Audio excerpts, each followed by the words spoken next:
nødt til en lille pause i gåturen. Det blæser også temmelig meget her, så jeg ved ikke, hvor meget det går igennem. Men det er i hvert fald der, jeg har besluttet mig for at holde lidt pause. Jeg prøver at irritere lidt. Så jeg nyder udsigten.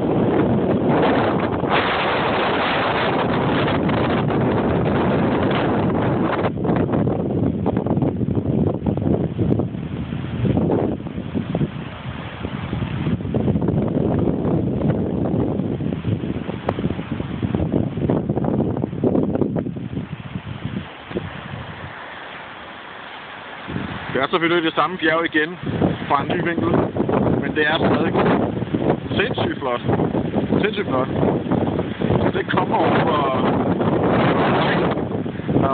hvor markant det er. Det er virkelig smukt. Men alle kameraer igen. Prøv at lægge mærke til den ene bjergside. Den, som er lige ret frem. Som bare jeg ved ikke, hvor høj den er, men jeg tror, jeg befinder mig i omkring 800-900 meters højde. Og bjerget derovre, som man ikke kan se toppen af Fitzroy, lige nu, fordi det er omgivet af skyer, som det ofte er.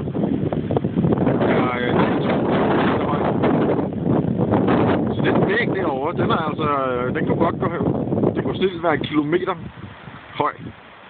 Prøv at kigge en gang.